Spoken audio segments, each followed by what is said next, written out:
Alors l'idéal de la plantation, c'est au mois de mai. Donc une fois que les gelées sont passées, puisqu'il n'aime pas la gelée bien entendu, dans un endroit donc plutôt ensoleillé, il va préférer le soleil. On peut le mettre par contre en pot comme en pleine terre. Ce n'est pas quelque chose qui est très exigeant au niveau de la nature du sol.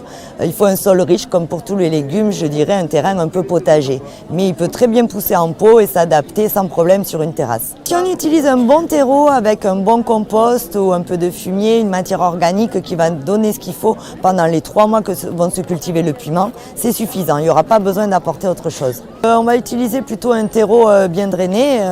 Tous les terreaux sont drainants en réalité. Donc après, si on met de la terre de jardin, c'est là que ça se corse. Si on a un terrain qui est très argileux, là effectivement, on va plutôt y mettre un peu de sable ou de tourbe pour pouvoir avoir un sol beaucoup plus drainant. Parce que si le sol n'est pas drainant et qu'il se sature en eau, l'air ne peut plus passer. Et la plante, elle a besoin d'eau, d'air et de nourriture. Il y a plusieurs périodes de récolte dans les piments, un peu comme dans les tomates. Vous allez avoir des variétés qui sont plus précoces, d'autres plus tardives. Donc effectivement, pour des variétés qui viennent de pays plus froids, comme la Hongrie par exemple, on va avoir des piments qui vont déjà commencer à fructifier au mois de juin par là. Donc on aura une récolte très tôt, début août. Qui va se prolonger bien entendu. Par contre des piments de type habanero ou mexicain et donc qui viennent de pays chauds, là effectivement si on ne les a pas en pot ou qu'on ne peut pas les hiberner en serre, là on aura une récolte plutôt au mois d'octobre. Il faut éviter de les mettre trop près, on va dire des courges, des courgettes, etc. Parce qu'avec leurs larges feuilles, les courgettes elles vont finir par leur faire de l'ombre et effectivement ils vont manquer de soleil parce qu'ils ne vont pas arriver à passer au-delà. Parce qu'il faut savoir qu'un pied de piment qu'on va garder ici quelques mois, en fait il va rarement être plus grand que 80 cm.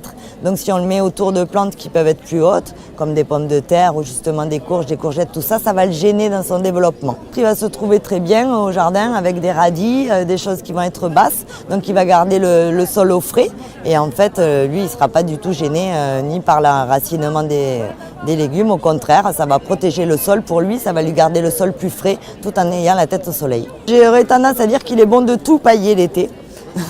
Ne serait-ce que pour économiser l'eau, parce qu'on fait quand même de sacrées économies en paillant. En fait, il y a plusieurs règles. En fait, on peut le manger à plusieurs stades, le piment. On n'est pas obligé d'attendre qu'il soit à maturité complète. Donc à maturité complète, on dit qu'il va être mûr et qu'il n'ira pas au-delà. On peut le voir par rapport à la couleur, mais également par rapport au toucher. Parce qu'il y a des piments qui vont être mûrs alors qu'ils sont jaunes, alors d'autres ne seront pas mûrs alors qu'ils sont jaunes. Donc c'est vraiment au toucher qu'on va pouvoir se rendre compte du piment en fait. Il n'y a que ce moyen-là. Si on aime que ce soit vraiment bien fort et relevé, on va le mettre avec la graine. Si on est sensible et que c'est trop brûlant, alors là on enlève la graine.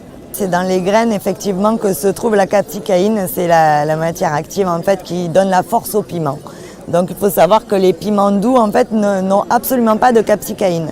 C'est pour ça qu'ici en France on l'a surnommé le poivron. Mais en réalité le mot poivron n'existe pas forcément dans les autres pays. Ça reste un piment doux partout dans le monde. Dans les rougailles, les spécialités par exemple réunionnaises et tout ça, c'est utilisé cru, c'est coupé en tout petits morceaux avec ou du concombre ou des courgettes ou de la tomate et c'est mangé comme une sauce fraîche en fait avec les légumes, avec des poissons, des viandes, tout un tas de choses. Ouais.